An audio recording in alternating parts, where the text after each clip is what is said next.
Bom dia a todos, bem-vindos à sala de comunicação 3, do terceiro dia de apresentações. Meu nome é Renan, eu sou da comissão de organização, faço parte do programa de doutorado da UFABC em História da Ciência. Vou ajudar o professor David que conduzirá as discussões na sala.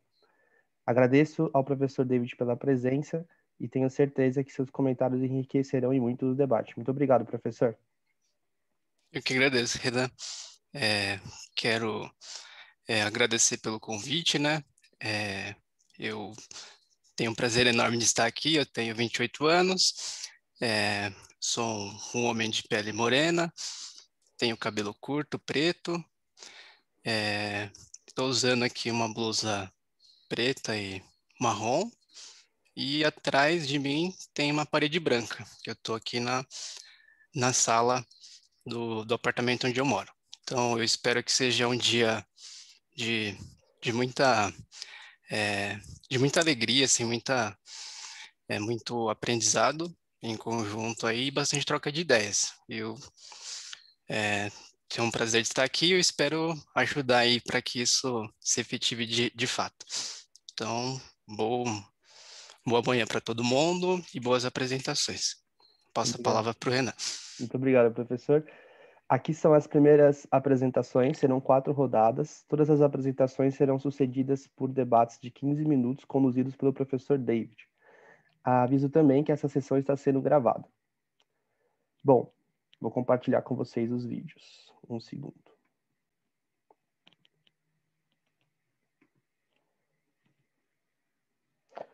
Durante a apresentação dos vídeos, eu vou fechar minha câmera para não atrapalhá-los e me multar para não dar nenhum tipo de interferência.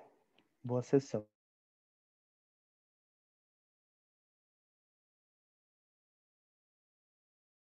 Olá pessoal, meu nome é Renan Siqueira da Silva, sou aluno de doutorado da Universidade Federal do ABC, sob orientação do Breno Arcioli Moura.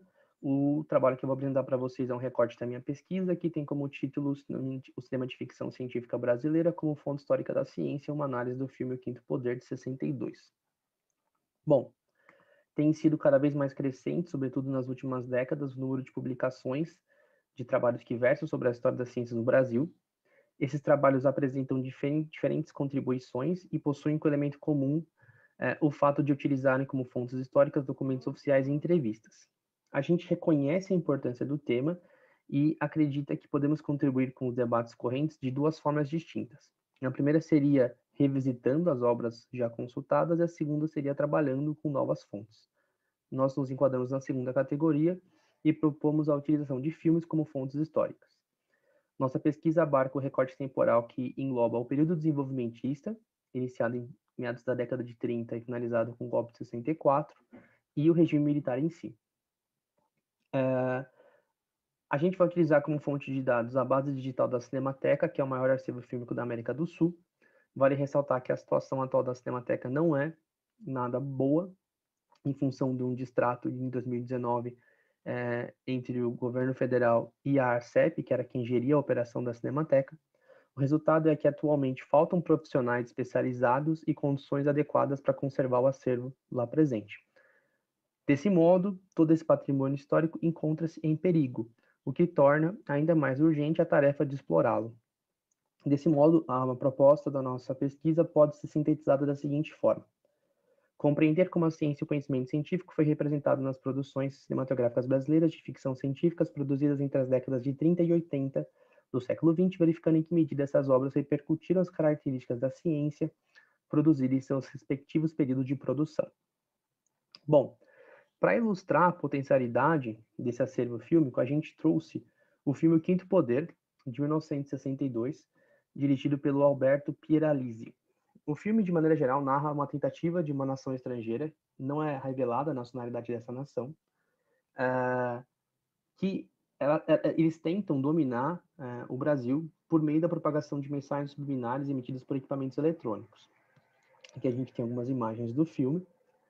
Essas mensagens elas são emitidas e alteram o comportamento das pessoas que passam a clamar por uma intervenção internacional no país. O contexto histórico em que o filme é localizado em termos nacionais, é o pré-golpe, né, de 62, o golpe ali em 64.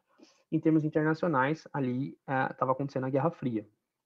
Apesar, de novo, de não ser revelada a nacionalidade desse grupo, é razoável presumir que eles se tratam ou de estadunidenses ou de soviéticos, uma vez que eram as duas potências que disputavam a hegemonia global, né? E é importante destacar que a ciência, nesse contexto, é utilizada como instrumento de dominação da nação menos desenvolvida, que no caso é o Brasil.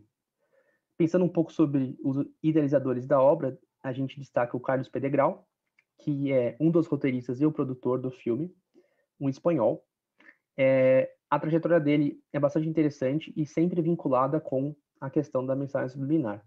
Em 58 ele tinha um programa na TV Tupi, que era chamado A Mais Arrojada Experiência do Século, em que ele de fato fazia experiências sobre o poder das mensagens subliminares. Em 62, né, ele decide fazer o filme como uma maneira de protestar e de denunciar o poder e quão nocivo podem ser essas mensagens. Esse elemento científico, né, as mensagens subliminares, ele era algo presente na sociedade do período. Aqui a gente trouxe uma reportagem da revista Intervalo, que era uma revista que falava sobre TV e cinema, com várias manchetes falando sobre a repercussão da obra e as pessoas pensando e refletindo sobre se de fato isso era uma ameaça ou não. Dessa forma, o filme ele repercute a atmosfera de tensão política, né, tanto nacional quanto internacional. Ele repercute uma crença do período, e vale ressaltar que a ciência só conseguiu ter estudos mais robustos sobre o tema na década de 80, então era algo ainda nebuloso. Então, de alguma forma, o filme está relacionado com o seu contexto. Os próximos passos seria aprofundar a análise de filme que verificasse se o mesmo padrão se repete com outras obras. Essas são as nossas referências. Muito obrigado. Olá pessoal, tudo bem? Eu sou Rosilene Silva e irei apresentar o nosso trabalho, Uso de Banco de Dados Digitais e a História da Ciência no Ensino de Física. Esse trabalho é em conjunto com Rafael Pinto, Samuel Vargas, Chayane Oliveira e o Marlon Alcântara. A gente faz parte de duas instituições, o Instituto Federal de Educação, Ciência e Tecnologia do Cidade de Minas Gerais, Campo de Fora, e da Universidade Federal de Juiz de Fora. O nosso trabalho, ele basicamente se utiliza das redes históricas ou das pesquisas em redes históricas. Nós trabalhamos em duas frentes. Uma é a análise de redes históricas e a segunda é a montagem de redes históricas. A primeira tem como característica explorar ferramentas de visualização, discutir parâmetros das análises de redes sociais. E na segunda, a gente faz um trabalho investigativo, colaborativo, discute parâmetros. Nós já fizemos 2 trabalhos nessa temática. Um foi os instrumentos óticos na República Holandesa, no século XVII, a gente dividiu a turma em 9 grupos e eles foram trazendo suas questões sobre esses personagens e temas, e o professor ele servia como mediador daquilo que eles traziam e filtrava. Depois os alunos juntos tentavam criar uma grande rede envolvendo todas as personalidades. E todas as informações elas foram checadas, ganhando assim confiança. Outro trabalho que estamos desenvolvendo são as máquinas térmicas na Inglaterra. Com essas personalidades, montaremos também uma rede, utilizando a mesma metodologia de você confiar, checar informações. A gente não trabalha com fontes históricas, a gente ainda trabalha com fontes que os alunos são capazes de encontrar na internet. Existem vários bancos de dados, por exemplo, porém a gente utiliza esses dois. O Will Modern Letters Online, que é ligado à Universidade de Oxford, ao projeto Culture of Knowledge e à plataforma Epistolário, que ela reúne 20 mil cartas da República Holandesa do século XVII, e é uma parceria do Herbert de Rey, da Universidade de Amsterdã, da Universidade de Utrecht, da Biblioteca de Holanda e do DENS. Um dos nossos temas é investigar a atuação do Henry de Burgh dentro da circulação do conhecimento no século XVII. Dentro da plataforma Epistolário, nós encontramos 214 cartas dele. Aqui podemos listar, ter acesso às cartas, mas quando vamos olhar para isso, nem sempre acessar a carta é o melhor caminho. Porque quando acessamos a carta, às vezes não temos dinâmica para entender as opiniões. Mas seria mais interessante olhar, por exemplo, com quem ele conversa. Então, a gente pode trabalhar com a rede N1, também conhecida como rede Ego, do Henry de Burgh. Aqui a gente vai ver várias personalidades, como Leibniz, Isaac Newton, Christian Huygens, entre outros. Para montar isso, a gente usou um programa de análise de redes sociais chamado GEF. A gente também utilizou uma visualização geográfica utilizando o LEFT. Nós pegamos os dados, colocamos na plataforma e montou uma visualização geográfica. E a gente viu, por exemplo, que o Henry de Burgh ele conseguia pegar Cambridge, Oxford, Paris, Holanda. Então, treinando em cima desses materiais, a gente leva para a sala de aula e consegue mostrar, a partir de um banco de dados, a partir de fontes históricas confiáveis, o trabalho do Lindenberg. A gente também pode fazer isso com o LiverRock, que a gente utilizou outro programa que também estamos testando, que é o VozVia. Então, podemos fazer o mapa de calor das correspondências do LiverRock, como fazemos. A gente desenvolveu um programa que extrai os dados da plataforma de Solarium. Nós tratamos esses dados e jogando ele no VozVia e montamos as redes. Se pegarmos as cartas que estão no epistolário que citam telescópios entre 1622 e 1660, a gente vai ter 85 resultados e distribuição geográfica da primeira imagem. Quando passamos de 1661 a 1693, a gente percebe 199 resultados. Isso mostra um pouco para os alunos de como que circulou e talvez apague aquela visão que muita gente acreditava. Galileu olhou para o céu em 1610, descobriu as luas de Júpiter, e as 4 Galianas, as crateras da Lua, e todo mundo passou a usar o telescópio. E não foi assim. Thomas Harrier já tinha feito isso na Inglaterra. E a gente tem um período de 100 anos, as pessoas fazendo testes. E essa circulação mostra isso, de como foi o ritmo disso, e um pouco do porquê a fabricação de lentes vai ganhando qualidade. Mas a lente de qualidade mesmo, ela só vem a partir do século XVII. Então, pessoal, o nosso trabalho aqui apresentado de maneira muito rápida é mostrar como que o banco de dados digitais e a pesquisa em redes históricas pode contribuir para a educação. Essa visão em redes ela é capaz de trazer aos alunos um meio digital para tentar entender como funcionam as coisas, promover discussões acerca da natureza da ciência, envolvendo episódios históricos da ciência. Essas foram as referências utilizadas. O nosso grupo ele é muito interdisciplinar, é composto pelo professor Marlon, ele é doutor e trabalha com História da Ciência, eu, Rosilene, que sou licencianda em Física, a Chayane, que é mestranda em Ensino de Física, o Rafael, que é graduando em Ciência da Computação, e o Samuel, que faz técnico em Sistema de Informação. Agradeço ao CNPq pelas nossas bolsas de iniciação científica e ao Instituto Federal por me ceder uma sala para nossas reuniões. Um abraço a todos, muito obrigada.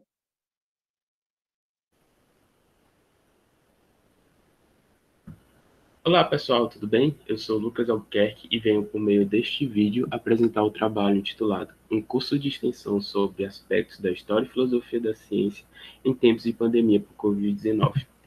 A gente parte na introdução, essa situação mundial que infelizmente a gente ainda vive, que é a questão da pandemia do Covid-19, que provocou desde o final do ano de 2019 até início do ano de 2020 e ainda perpetua durante o ano de 2021, uma mudança significativa nas relações pessoais em todo o planeta, Mudança significativa essa, obviamente, para evitar a disseminação do Covid-19. E é nesse cenário, que as atividades educacionais, pesquisa e extensão mudou também, passando por uma forma de ensino remoto emergencial. E um exemplo disso também são os eventos científicos. E é nesses momentos de crise que mais do que nunca precisamos falar sobre pela ciência. E é também nesse cenário que o Gurgel aponta que a história e a filosofia da ciência merece ganhar ainda mais destaque em reflexões educacionais, curriculares e políticas. Então, o nosso objetivo desse trabalho é apresentar a proposta de um curso de extensão que discutiu com professores de ciências aspectos sobre a história e filosofia da ciência e possíveis implicações para a formação docente, a partir dos temas que nós trabalhamos e alguns de seus referenciais.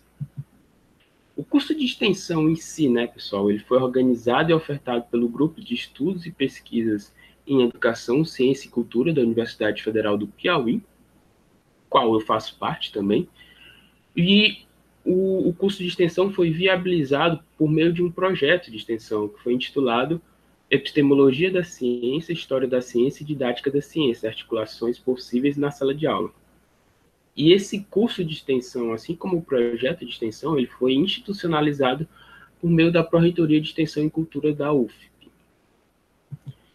O curso de extensão, pessoal, ele teve 150 vagas e todas as vagas foram preenchidas. O público-alvo, inicialmente, eram professores de Ciências da Natureza, das licenciaturas de Ciências da Natureza, Física, Química e Biologia da UFP, assim também como alunos do Mestrado Nacional de Ensino de Física, do Polo da UFP. Mas, com caráter remoto, online, o curso recebeu inscritos e participantes de outros estados e também pessoas com outras formações, O curso teve uma carga horária, né, de 60 horas totais, nas quais foram aproximadamente 20 horas de atividades via atividade Google Meet, os encontros também, né? E outras 40 horas dividida entre a apresentação dos temas, que eu vou já apresentar para vocês, e discussões pós-encontro com os participantes, né? A gente, em alguns encontros, tinha algumas atividades assíncronas, como, por exemplo, interação por meio do Instagram do grupo de pesquisa, né? O GPEC2, @UFP. E os encontros foram uma vez a cada 10 foram um encontro durante 10 semanas, né? Então, totalizando esses 10 temas que eu venho apresentar agora para vocês. Temas geradores, né? A gente destaca aqui alguns pontos, né? A ciência no âmbito da epistemologia, né? A ciência em algumas propostas, imagem do cientista e algumas de suas propostas, né? Para a gente como discutir isso em sala de aula. Historiografia da ciência, alguns episódios da ciência, como o Eclipse de Sobral, e o mais interessante também é que a gente teve um último encontro, né, para avaliar toda a proposta com os participantes. Algumas considerações, né, a gente pode dizer algumas implicações para o ensino de física ou o ensino de ciência, né, subsidiar discussões mais críticas em relação à ciência e à prática científica, acessibilizar a ciência sem objetivar uma negação da própria ciência e a atividade científica, né? E as limitações deste trabalho, né? Que a gente poderia estar aprofundando análises mais específicos da proposta, né? Que a gente, obviamente, vai discutir durante o evento. Eu trago aqui as referências. Eu queria agradecer, né, a CAPES, a organização do SNEF. Eu deixo também aqui os nossos contatos para que a gente possa também interagir. Muito obrigado, pessoal, e até a próxima. Tchau, tchau.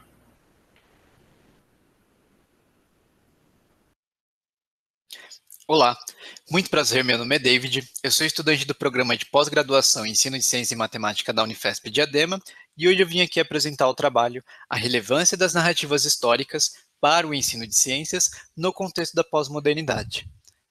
Esse trabalho faz parte do meu projeto de mestrado que eu desenvolvo na Unifesp sob a orientação da professora Thais Forato e do professor José Alves da Silva. Então, desde o início dos nossos estudos, há um questionamento central, que é esse: em que medida o uso da história e filosofia das ciências no ensino de ciências pode contribuir para a formação de estudantes da educação básica no contexto atual? Para pensarmos nessa pergunta, dentro do âmbito da história e filosofia das ciências, nós consideramos aqui que ela é uma abordagem que reconhece que as ciências são parte de uma produção cultural, que é construída historicamente e coletivamente. Além disso, indicamos que apesar de existirem diversas dificuldades para trabalhar com a história e a filosofia no ensino de ciências, também há um reconhecimento de que há várias potencialidades, e aqui nós consideramos o seu potencial de mostrar a pluralidade metodológica que é inerente às ciências por meio da abordagem de diferentes episódios históricos com o mesmo grupo de estudantes. Além disso, para pensarmos no contexto atual e no ambiente escolar, levando em conta o cenário urbano aqui de São Paulo, nós partimos de estudos sobre pós-modernidade, que apesar de ser um termo bem polissêmico, nesses estudos há um reconhecimento de que ela é uma época marcada pelo reconhecimento de que a perspectiva de razão iluminista é insuficiente para resolver todos os problemas humanos, e na qual se identificam características como o aumento do individualismo, o consumismo, o relativismo de valores e o culto à novidade. Além disso, também indicamos que as características da pós-modernidade influenciam o contexto escolar, vão afetar diretamente os processos educativos que acontecem ali nesse ambiente. Então, a partir desse quadro teórico, nós levantamos alguns argumentos. E o primeiro deles é que o uso de narrativas históricas no ensino de ciências pode auxiliar docentes a lidarem com algumas características intrínsecas ao contexto escolar pós-moderno. E aqui nós escolhemos duas delas para focarmos na pesquisa. Então, ao ressaltarem que o conhecimento científico é construído historicamente e coletivamente, as narrativas históricas podem, por exemplo, ajudar a problematizar o culto à novidade e o individualismo exacerbado inerentes à pós-modernidade. Como último argumento, nós destacamos aqui que elementos da hermenêutica filosófica de Gadamer podem contribuir para fundamentar o uso de narrativas históricas no ensino de ciências. E é justamente isso que nós apresentamos aqui como 2 resultados, levando em conta a hermenêutica filosófica de Gadamer. Então, ali, o princípio da história efeitual, ele indica que a compreensão humana, ela é histórica, e que não há dicotomia entre razão e tradição, o que pode ajudar, por exemplo, a problematizar o culto à novidade. Além disso, o conceito de experiência hermenêutica, ele reconhece a historicidade dos sujeitos nos processos de interpretação do mundo e coloca a abertura para ouvir o outro como uma condição necessária à compreensão, o que pode ajudar, por exemplo, a problematizar o individualismo exacerbado. Aqui é importante mencionar que dentro da hermenêutica, esse outro ele pode ser entendido tanto como uma pessoa como alguma tradição que se queira estudar. E aí, aqui, como considerações finais, nós deixamos uma indicação de defesa de hipótese que é mais geral ali no projeto de mestrado. Então, aqui, o uso de narrativas históricas no ensino de ciências pode ajudar adolescentes a desenvolverem um senso de pertencimento histórico-cultural. Isso aí vai ao encontro da hipótese mais geral do nosso trabalho. Então, eu finalizo aqui agradecendo pela atenção, deixando algumas referências e fico aberto para conversarmos. Tchau, tchau. Muito obrigado.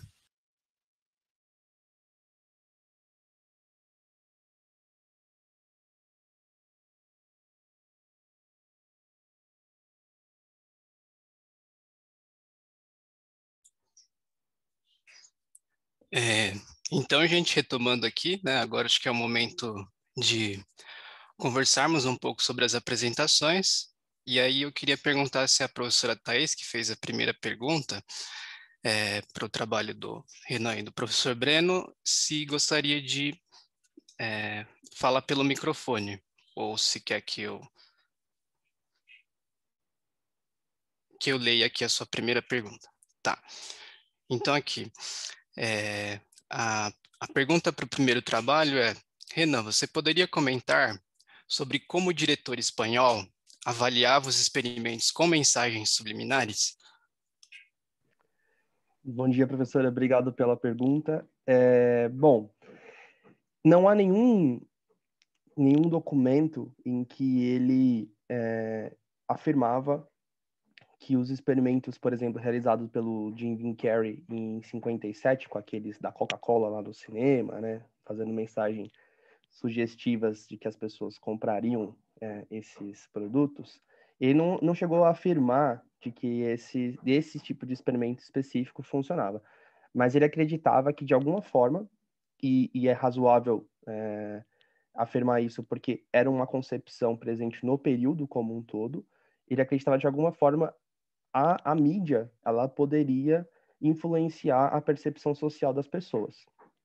E também ele é uma pessoa meio dúbia, porque ao passo em que ele dizia que as mensagens subliminares poderiam ser usadas para fins políticos de controle social, ele fazia parte da política. Então, ele, por exemplo, trabalhou no governo do Adhemar de Barros justamente porque ele tinha lá o programa da televisão em que ele fazia afirmações sobre o poder das mensagens subliminares. Ele foi chamado para a campanha e ele foi, inclusive, o autor daquela frase que, infelizmente, ficou famosa, que é o rouba mais faz, porque ele estava tentando limpar ali a barra do Adhemar. Então, assim, ao passo em que ele apontava para um problema, não se tinha elementos científicos suficientes para saber o quão forte era essa influência, ele se valia da repercussão das suas afirmações para fazer parte e ter algum tipo de influência no âmbito político.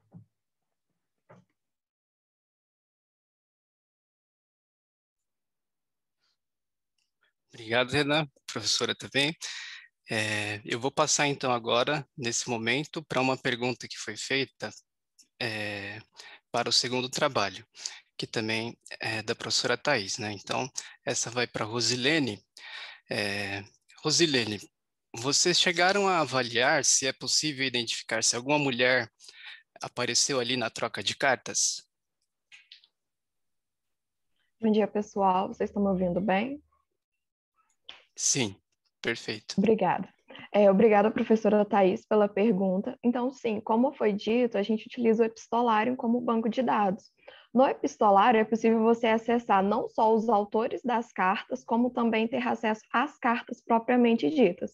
Algumas estão em holandês, espanhol, então é necessário ser um pouco polilinguístico nesse quesito. Porém, sim, a gente consegue ver, inclusive, como as mulheres, apesar de estar lutando para ter voz, naquela época já possuíam muita influência. Então, assim, a gente consegue ver, sim, isso muito claramente. Muito obrigada pela pergunta. Obrigado, Rosilene.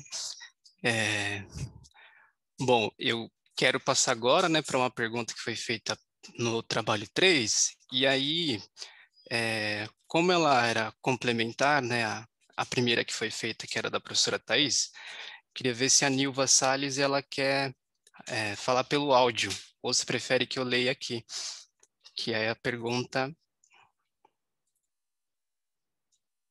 Tá, eu vou ler aqui então, ó. Inicialmente, para o trabalho 3, né, a professora Thais tinha colocado lá: parabéns, Lucas e Boniek, vocês observaram se houve evasão durante o curso? E se sim, se eram com pessoas de outras áreas? Aí, em seguida, a Nilva Salles colocou, né, complementando nessa pergunta inicial da professora Thais, se você poderia comentar, Lucas, no caso, como foi o engajamento e a participação dos cursistas nas atividades assíncronas e síncronas do curso? Bom dia, pessoal. Primeiramente, agradecer, né, a oportunidade e aos questionamentos. Pela limitação do tamanho do trabalho, a gente não pôde desmiuçar muito bem as questões relacionadas às atividades, né? E é uma coisa que a gente ainda está em vias de fazer. Mas a gente percebeu algumas coisas interessantes que talvez aconteça em outros momentos dessas atividades de ensino remoto emergencial, né? No primeiro momento, há uma grande quantidade de pessoas que se inscrevem, e aí, inclusive, a gente ampliou o número de vagas, e foram 150 pessoas inscritas. E durante o curso, né, por questões institucionais da UFP, tinha que ter 75% da participação, né? Então, tinha uma possibilidade dos estudantes fazerem as atividades assíncronas e também alguns encontros síncronos, não necessariamente eles precisaram estar presentes, né? E quantitativamente, a gente percebeu que desses 150 inscritos, uma média de 100, 105 participantes, eles participavam dos encontros síncronos. E da atividade final, que foi um Google Forms, né, que eles tiveram que fazer como atividade final, a gente recebeu em torno de 80 respostas, né? Então, tem uma quantidade de evasão e a gente percebeu que, pela quantidade maior de inscritos relacionados à área das ciências da natureza, foram pessoas dessas áreas. Mas o que a gente achou interessante é que a gente teve pessoas da psicologia que conseguiram fazer todo o curso, pessoas também da filosofia e, inclusive, professores de outras instituições de ensino.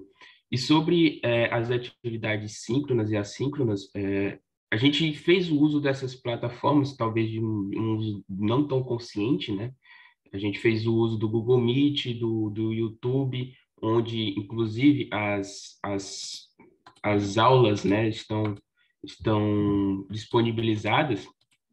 Eu posso até daqui a pouco compartilhar o link aqui para quem tiver interesse.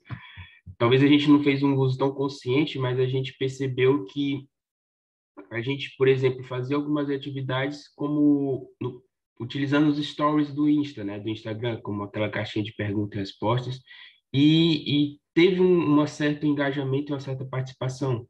A gente não analisou isso ainda e talvez a gente vá precisar de algum referencial teórico relacionado a essas tecnologias, mas a gente percebeu a gente teve essas primeiras impressões. Teve mais uma pergunta, eu estou falando rápido para não atropelar o tempo, que foi sobre a avaliação. Não sei se o João Paulo vai querer fazer pelo áudio ou a gente lê, que eu achei ela interessante também. Uhum. João Paulo, você gostaria de falar pelo áudio? Acho que ele falou aqui já. Fica à vontade, Lucas. Ah, Pode. que eu só estou localizando ela aqui de novo, que o João Paulo perguntou, né, agradeceu, deu os parabéns, excelente iniciativa.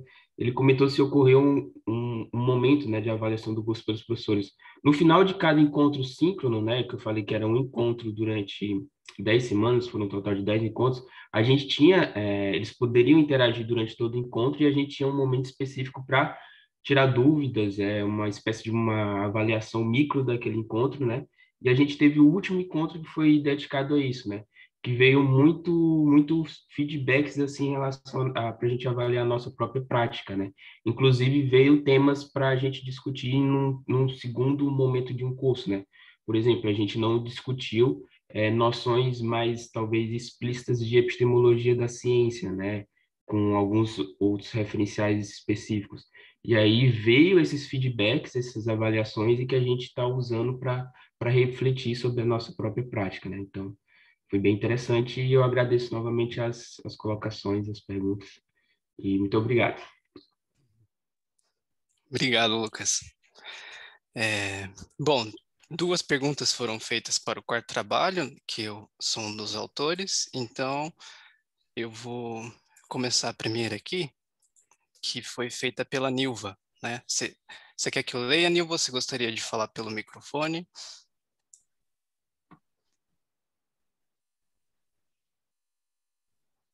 Tá, então você tinha colocado, né? Você poderia comentar um pouco mais sobre a perspectiva de continuação de seu trabalho? Se você pretende construir ou utilizar narrativas históricas em alguma situação?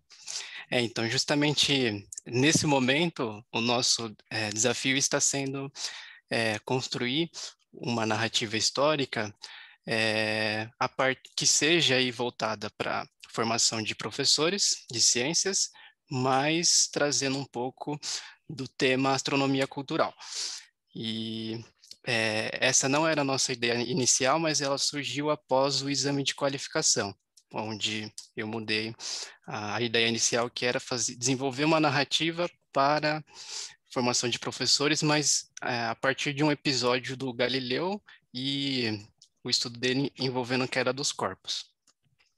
E aí o desafio agora mudou para ir nesse campo de estudos que é bem novo aí. A Sara também tinha feito uma pergunta e você gostaria de falar pelo áudio, Sara, ou você quer que eu leia? Tá. Então, estava lá. Vocês poderiam comentar um pouco mais sobre o referencial de Gadamer para o contexto educacional? Então, esse referencial que a gente está usando, né, que é pensando na hermenêutica filosófica de Gadamer, nós encontramos aí alguns elementos que ajudaram na fundamentação da hipótese mais geral do nosso trabalho, né, e numa perspectiva mais de educacional, né, o que a gente já encontrou é que alguns trabalhos ligados a ensino de ciências que têm usado ele como um fundamento, porque a hermenêutica ela se propõe muito ao diálogo, né? Então, um diálogo que ele busca aí uma compreensão, então que pode envolver, né, diálogo entre pessoas ou no entendimento da hermenêutica um diálogo entre aquela pessoa que pesquisa e aquilo que está sendo pesquisado, né? Então, isso é uma das coisas que assim, nos motivou, né, a estar usando, e que é adequada ao que a gente pensa em educação, principalmente aí uma educação dialógica no âmbito mesmo do que o Paulo Freire já fazia. Então, eu nesse momento já identifiquei alguns trabalhos no Brasil que têm relacionado um pouco a visão, né, de diálogo que aparece na hermenêutica filosófica de Gadamer e também na proposta educacional do Paulo Freire, mas é uma coisa que nesse momento eu ainda não aprofundei, mas que eu vejo que é consistente para o que a gente conseguiu identificar lá no início, para estar usando. Eu não sei se respondi, mas fiquem à vontade se quiserem pontuar mais alguma coisa. Beleza. Então, eu queria perguntar se o Renan tiver alguma pergunta para algum dos trabalhos. Se não, eu acho que nós podemos prosseguir para a segunda parte. Eu só queria Obrigado, parabenizar. gente. Só ressalto isso, né? Parabéns para todo mundo que apresentou.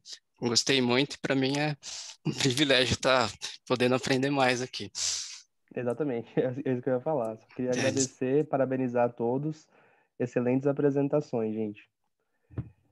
Bom, dando início à segunda rodada, então, esses aqui serão os próximos trabalhos a serem apresentados. Eu vou pedir licença só para fazer um procedimento que é interromper a gravação e retomar para não ficar um arquivo muito grande, tá? Então, só um segundo para eu fazer isso.